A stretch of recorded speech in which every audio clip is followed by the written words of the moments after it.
ရေးချတဲ့ပုံလေးခဏခဏမင်းနေလို့လုပ်ပြမှာပါဒီဟာလေးကိုအရေးကူးမှာပါတနေရာကူးလာတဲ့ပုံမှုအရေးကလောက်ရတာပါခင်ဗျာအဲ့တော့ဒါကျွန်တော်ပန်တူးကိုသုံးပြီးကူးရမယ်ပြီးနေလိုက်ပါတယ်ပန်တူးအတွက်ပြီးရင်ဒီမှာကျွန်တော်တို့ဒီရှိတ်ကိုမရွေးဘဲနဲ့ပတ်ကိုရွေးထားပါတယ်ခင်ဗျာပြီးရင်တော့ကျွန်တော်တို့တစ်ချောင်းချောင်းလိုက်ပြီးတော့ဆက်လက်ပြီးတော့မှာပါခင်ဗျာဆက်လက်ပေးနေတင်နေတာမဟုတ်လို့မို့ဒါလေးအကြောင်းကိုကျွန်တော်ရှင်းမပြတော့ပါဘူးကြာနေမှာဆိုလို့မို့ပါခင်ဗျာ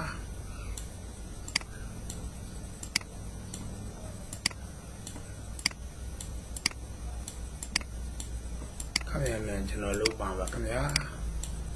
တက်ရမှာမဟုတ်ပါဘူးဆိုပြီးပါလေးကြိုင်ပြီးတော့ကျွန်တော်တွန်းထည့်လိုက်တာပါ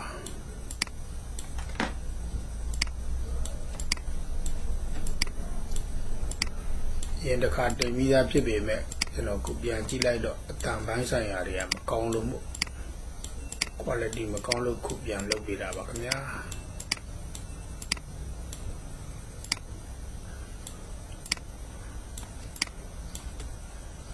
ဆက်လက်ပေးတာကြိုက်တဲ့နဲ့ကူလို့ရပါတယ်ခင်ဗျာ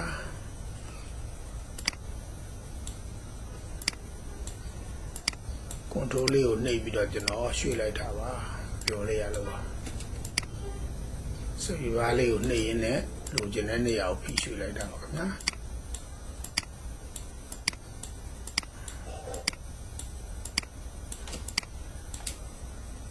ဒါပါတော့ခင်ဗျာရှင်းတဲ့ပုံနဲ့မပြောတော့ပါဘူးselection လေးပြည့်သွားရင်တော့ညာကလစ်ပြီးတော့ make selection ပါခင်ဗျာ0 okay နေလိုက်ပါတယ်ပြီးရင်ကျွန်တော်ဒီမှာဒီကိုရွေးထားပြီးတော့ control C နေလိုက်တာပါခင်ဗျာ control N နဲ့နှိပ်ပါတယ် enter လွယ်တူခေါက်လိုက်ပါတယ်ခင်ဗျာ control V ပါခင်ဗျာတကယ်တော့ဒါ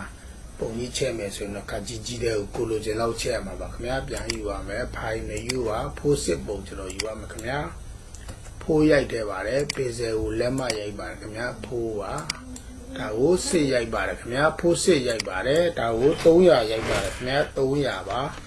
enter ခေါက်လိုက်ပါတယ်300ရိုက်ပြီးတော့ enter ခေါက်ပြီးတော့ခုနပုံကိုဒီထဲကိုထည့်ပါတယ်ခင်ဗျာဟုတ်တူကိုယူရတယ်ခုကျွန်တော်ဆက်လက်ပေးပြီးသားပုံကိုဆွဲချလိုက်တာပါပဲခင်ဗျာဒီမှာသိနေပါတယ် resolution 300ပေါ်ရောက်လာလို့ပါခင်ဗျာ control တက်နေလို့ခြင်းတဲ့ပုံပြန်ယူပါတယ် control T နှိပ်ပြီးတော့ site ကြီးချပါတယ်ခင်ဗျာenter ခေါက်လိုက်ပါတယ်ခင်ဗျာအခုမှအရေးစပြီးတော့ထည့်မှာပါခင်ဗျာအဲ့တော့ကျွန်တော်လွယ်တကူလုပ်လိုက်ပါပါခုနလိုထပ်ပြီးဆက်လက်မပေးတော့ပါဘူးဒီမှာ fx icon လေးကိုနှိပ်လိုက်တာပါခင်ဗျာ drop shadow ကိုနှိပ်ပါတယ်အမြင်သမားတွေကဒီအခုလွှာပေါ်မှာဒီလိုနှစ်ချက်နှိပ်လိုက်ရင်လည်းဒီမှာ blend option ထွက်လာမှာပါခင်ဗျာအဲ့မှာကျွန်တော်တို့က drop shadow ကိုယူရင်လည်းရပါတယ်ခင်ဗျာ drop shadow ကိုဒီလိုယူလိုက်ရင်ရပါတယ်ခင်ဗျာအဲ့ဒါမျိုး drop shadow ကိုယူလာတဲ့အခါမှာကျွန်တော်တို့ကအရေးကိုဒီဘက်ကထွက်ချင်လို့မို့ဒီနေပေးတဲ့ဟာကိုဒီဘက်ဒီလိုလေးဆွဲချလိုက်တာပါခင်ဗျာဒီဘက်ကိုသွားချင်တာပါပြီးရင် distance ကိုဒီလိုဆွဲခွာလိုက်တာပါခင်ဗျာဒီမှာလက်နဲ့ကင်ပြီးလိုဆွဲခွာလို့ရပါတယ်ခင်ဗျာအဲ့တော့ခုကျွန်တော်တို့ရဲ့အရေးကြီးကပြတ်သားလွန်အားကြီးနေတဲ့အတွက် size ကိုကျွန်တော်ဖွာပေးလိုက်တာပါခင်ဗျာအနာဝါပေးလိုက်တာပါဒါပါပဲခင်ဗျာ okay ပါတယ်ခင်ဗျာပြီးရင်တော့ကျွန်တော်ဒီမှာခုဆွဲကြည့်ပါတယ်မရပါဘူးဒါကြောင့် draw shadow ပေါ်မှာကျွန်တော်ဒီမှာ drop shadow ပါခုလုပ်တဲ့ effect ပါ blending effect ပါညာကလစ်ပြီးတော့create new layer လုပ်လိုက်တာပါခင်ဗျာ okay နှိပ်ပေးလိုက်ပါတယ် control T နှိပ်ပြီးတော့ sorry ပါဒီရေလေးကိုဆက်လက်ပေးထားမှာပါခင်ဗျာ control T နှိပ်ပြီးတော့ကျွန်တော်တို့ control ကိုနှိပ်ရင်းနဲ့ဆွဲချလိုက်တာပါခင်ဗျာအရေးလုံးမဲ့ဘက်ကိုဆွဲချလိုက်တာပါအဲ့ဒါခေါ်လိုက်ရင်ဒါအရေးကလေးရပါပြီခင်ဗျာဒါ background ကို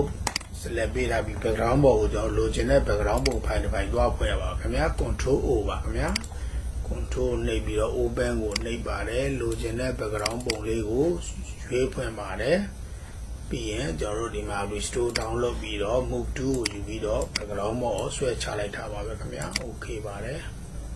လိုတွေလို့ရပါတယ်ခင်ဗျာဒီမှာကျွန်တော်တို့လိုချင်တဲ့ပုံပါခင်ဗျာပုံကကြီးလွန်းနေပြန်ပါတယ်ခင်ဗျာကျွန်တော်ဒီမှာ control T နဲ့ပုံကြီးကမတရားကြီးနေပါတယ်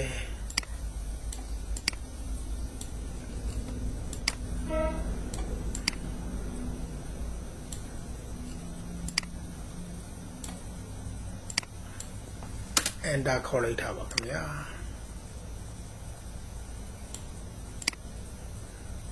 ဒီကမဲလွန်းနေဒီမှာ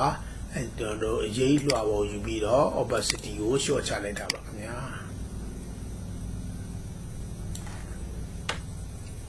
ဒါဆိုရင်တော့ complete ပါခင်ဗျာပြီးသွားပါပြီဒါကတော့အမြန်လုပ်လိုက်တာမဟုတ်ပါကျွန်တော်ဒီမှာဒီခြေထောက်ပိုင်းလေးတွေကိုလေထဲဖြစ်နေတော့ဒီလိုမျိုးအမဲလေးတွေပေါ်ကိုချပေးရင်ကျွန်တော်တို့ဒီမှာဝါနဲ့နီးစပ်ပါတယ်ခင်ဗျာ